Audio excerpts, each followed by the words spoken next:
Good morning, Senate Agriculture and Business here today. It's Tuesday, February 18th, and as customary, we have a few members or senators who are, one will be with us in a bit and one's out, Bill. But I would like to introduce the senators in the room. Senator Collmore, representing the Rutland District. Senator Major, representing Windsor. And Linda. Linda Lehman, Committee Assistant. And Senator Russ Ingles, our 6th District. And we have today, we're going to start with S60. We have the sponsor of the bill, Senator Ruth Hardy from the Addison District, in to give us a walkthrough. And I also want to thank Vice Chair Senator Major for putting it all together on this first bill that he's started with. And we're going to still have him keep on going through and schedule witnesses, working with Linda and all of that. So thank you, sir. Thank you. The floor is yours. Thank you, Senator. Thanks for having me here in Senate Agriculture. It feels like home back here in the Ag Committee. And I'm here to talk to you. I'm sorry. I'm Senator Ruth Hardy from the Addison District. And I'm here to talk to you about S60, as the chair mentioned. S60 is a bill that would establish a farm security special fund and farm security program under the Agency of Agriculture, and also would include an advisory committee that would include farmers on the advisory committee and others with expertise, particularly in flood relief and extreme weather. The bill would establish this fund in order to help farmers recover extreme weather events. As all of us know, these extreme weather events have become more frequent in the last decade in Vermont, and we've had a number of them that have been severely impacting our farms, including in the last few years, a freeze in May that severely impacted orchards. It was right when apple blossoms and fruit blossoms were budding, and many orchards around the state lost their entire crop or a significant amount of their crop. I don't know if you remember the year when you just couldn't pick plums or apples or any kind of fruit because so much of it had been killed in May. That same year was 2023. We had the major floods that impacted central Vermont and a lot of Vermont actually. And then the following year we had more floods. We've also had severe windstorms that have impacted farms, blowing their some of the infrastructure, but also damaging their crops and causing a lot of problems for livestock farmers whose structures were damaged in flooding or wind. So this bill would help farmers have access to funds quickly to be able to recover from these events. There's a definition of the weather conditions: high winds, excessive moisture for flooding, extreme heat, abnormal freezing conditions, widespread fire event, hail, drought, and any other severe weather that is impacting growing conditions and agricultural income. Many of our farmers in the state are small enough that they don't qualify for some of the federal assistance programs like crop insurance, the federal crop insurance, or the federal, relief funding.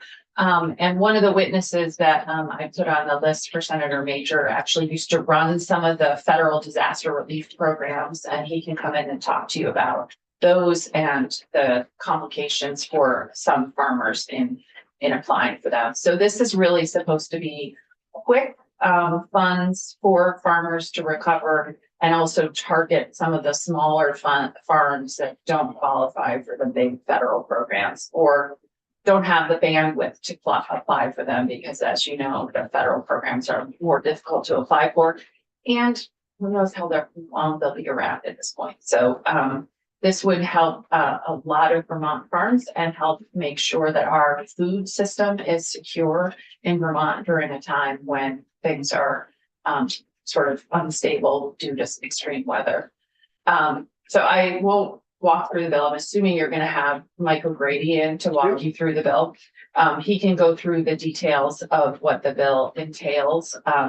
But it does, as I said, create a special fund. It creates this grant program with qualifications for the grant. It creates an advisory or review board. It's called the Farm Security Special Fund Review Board. That includes the Secretary of Agriculture would be chair, and the Chief Resource Recovery Officer, and then farm entities. This bill was put together with assistance from a broad coalition of farm organizations.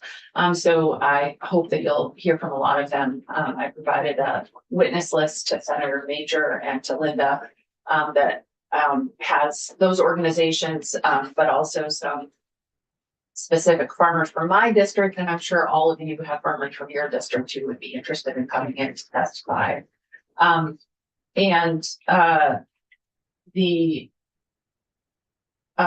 sorry, just lost my train of thought.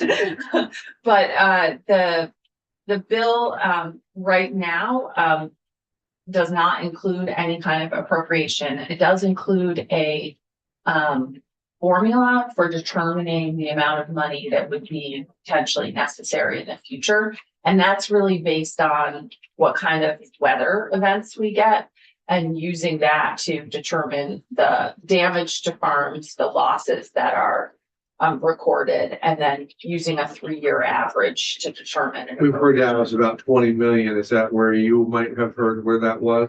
I think that number is based on an estimate of some of the damage from the last 2 years of flooding. But the Agency of Agriculture has collected data on it, because as you probably know, Senator, the farms were eligible, some farms were eligible for the BGAP program, the Business Recovery Assistance Program. So they have some data from that. So I think that that's where that number is coming from. I think, that I guess I would defer to the Agency of Ag to get you more information.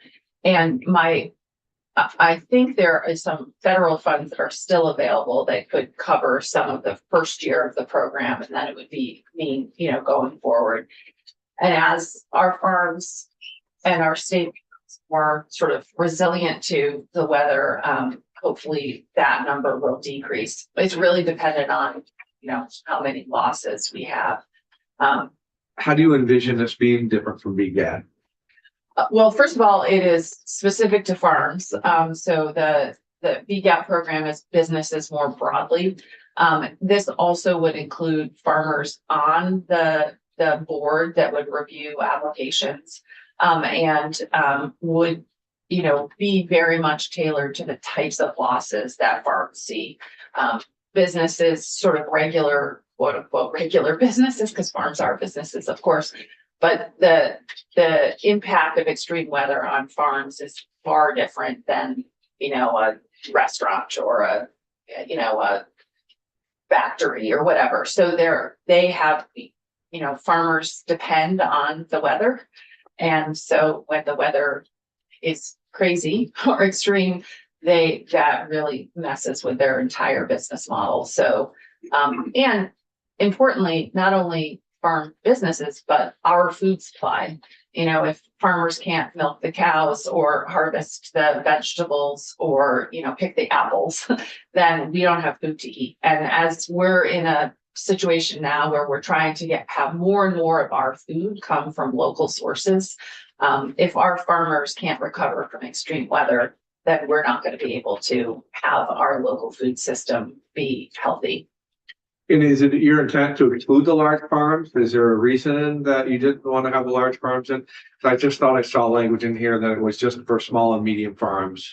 They're not excluded, but it's based on, there's language about the sort of net of their losses. So as the large farms qualify for crop insurance and the other sort of financial security programs, their net losses will go down. And the smaller farms don't have that kind of access to resources. So that's why it's really,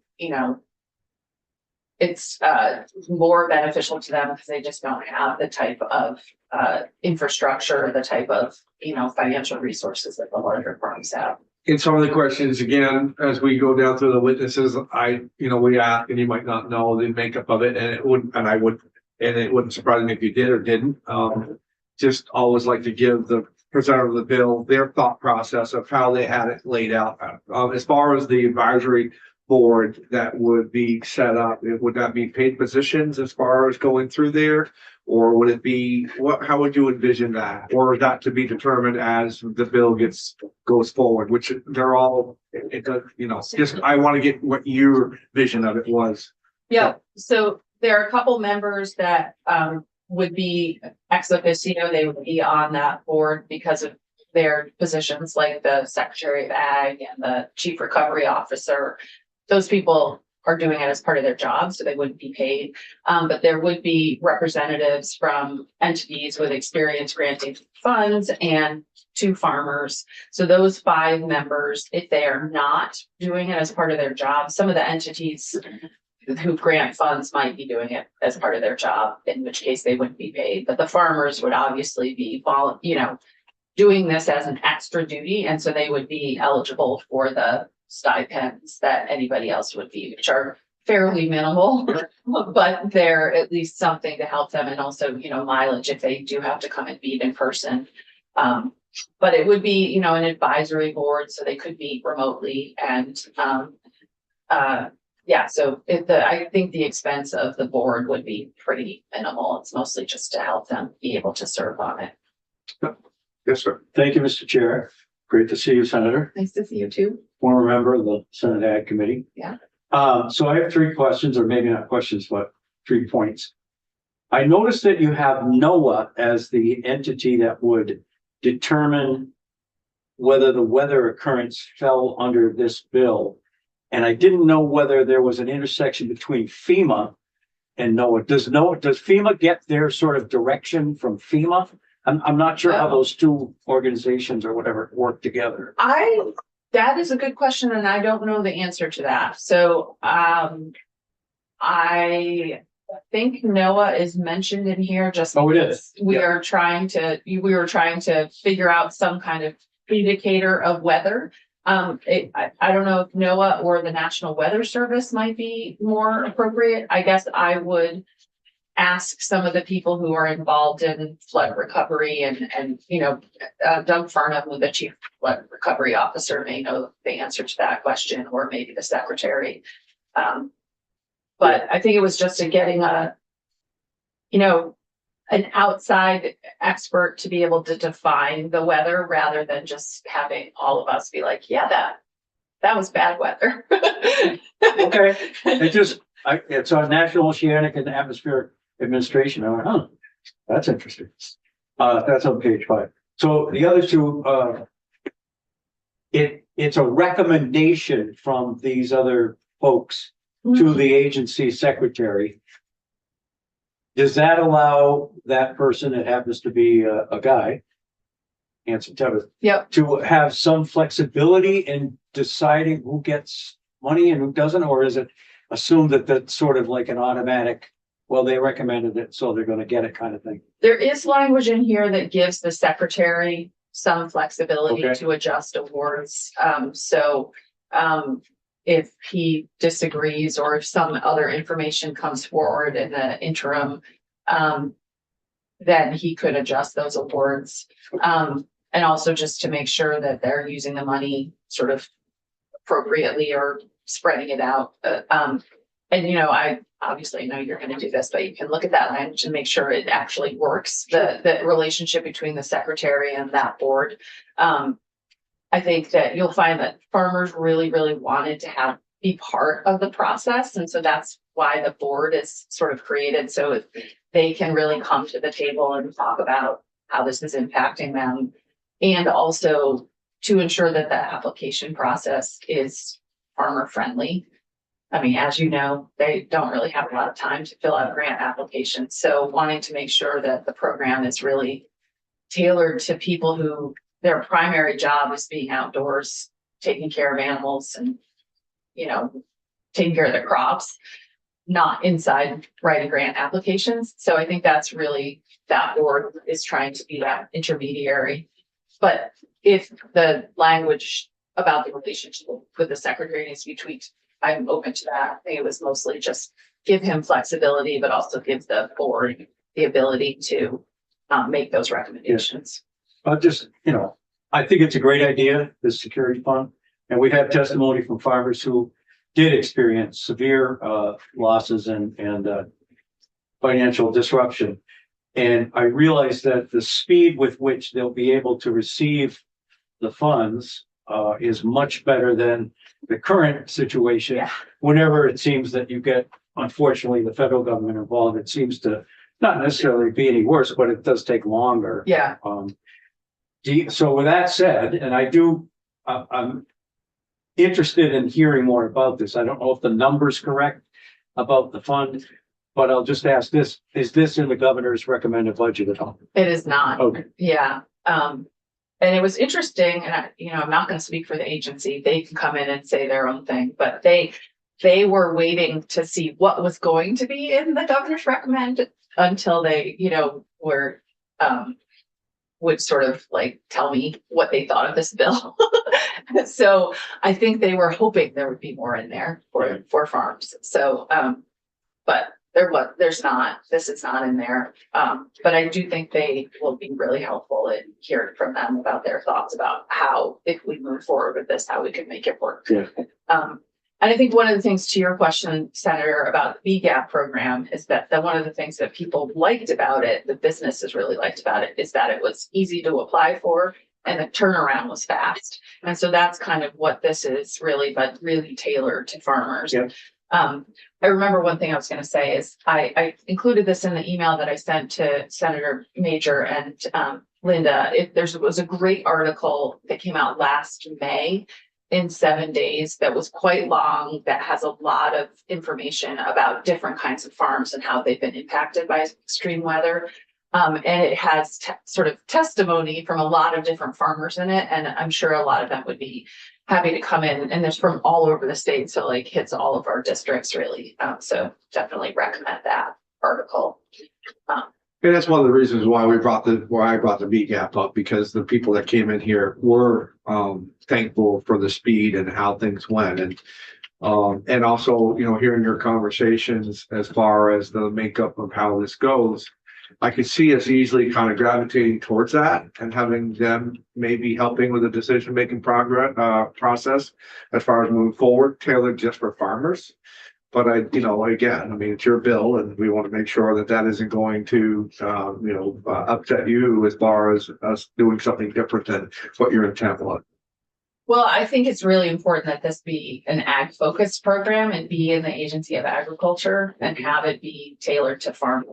BGAP is an ACCD. Right, but So- as far as in the way that it was tailored and set up and all of that, if we could make sure that we follow those parameters as far as, how that all worked and how the funds got out the door and all of that. Yeah, I think it's definitely worthwhile to look at how that program worked. I know that that program didn't always work well for farmers. So I definitely would hear from them about,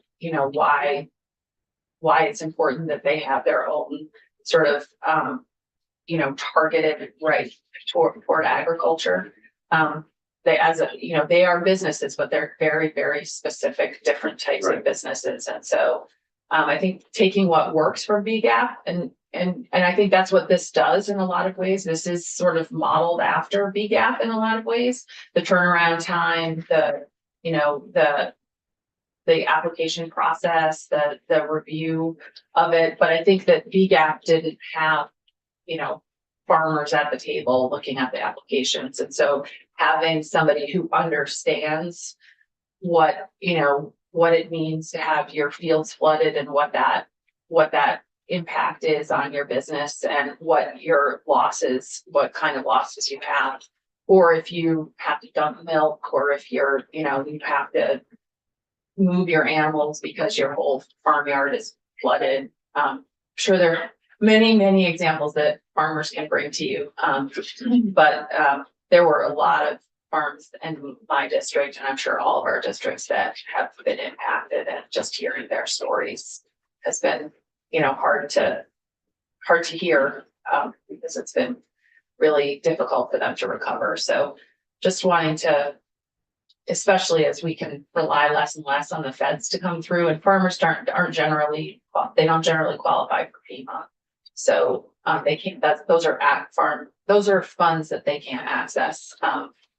And they did get a lot of private funding. One entity that might be interesting to hear from, and I forgot to put them on the list, Senator, is the Vermont Community Foundation. And I can give you a name of someone specifically, Benoit is her last name. I can't remember her first name at the moment, but they came through with really quick funding for a lot of farmers. And they might be able to give you some kind of, advice on the application process, because that's kind of what they do. So this just occurred to me as we were sitting talking. Was it envisioned that if we had a summer when nothing happened, if that's ever going to happen, Yeah. this fund would just sort of sit there and not be used? So that's one question. And then the other one is, would this be an annual sort of appropriation, or and it just, I don't think it's in the bill, but did you envision it as sort of being a continuing resource for farmers, or is it a one shot and then we're done kind of thing? No, I envision it as a continuing resource that's there when we need it. And so if we are lucky enough to have a normal Nice sunny summer. whatever that means, yeah, exactly, that with no damage, then the funds would sit in the fund and be there when we need them. So they could, build up. And if the fund gets too small because, there's a lot of extreme weather, then we might need to add funds. But if we're lucky to have 5 years in a row where there's not a lot of extreme weather, then funds would sit there until we need them, just, Okay. to have a backdrop for the farmers. Thank you. Yeah. Yes, sir. What was the catalyst for you writing this bill?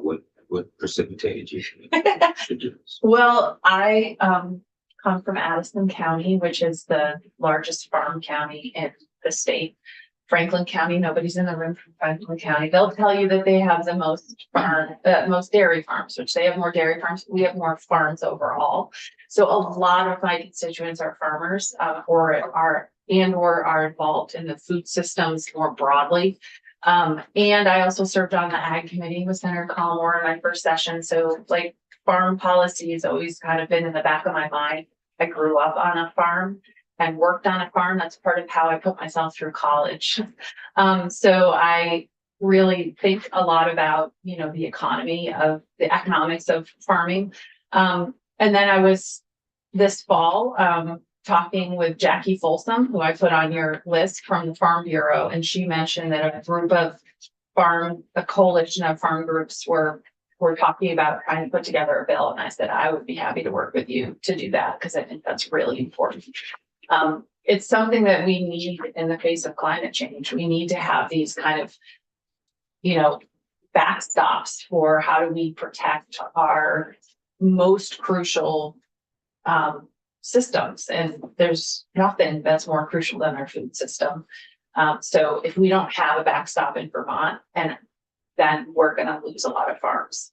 And that's part of our history, our culture, our tourism, our economy. So much is dependent on our farm economy and our farmers. And so just wanting to make sure we have something there for them.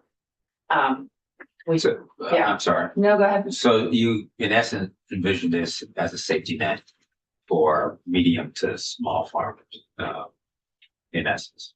Yeah, exactly. And I mean, like I said to the chair, large farms could qualify, but they also qualify for other resources. So it's, mostly targeted to the medium and small farms that can't access the other things. One of the people I put on the witness list is a vegetable farmer in Huntington, the Burnt Rock Farm.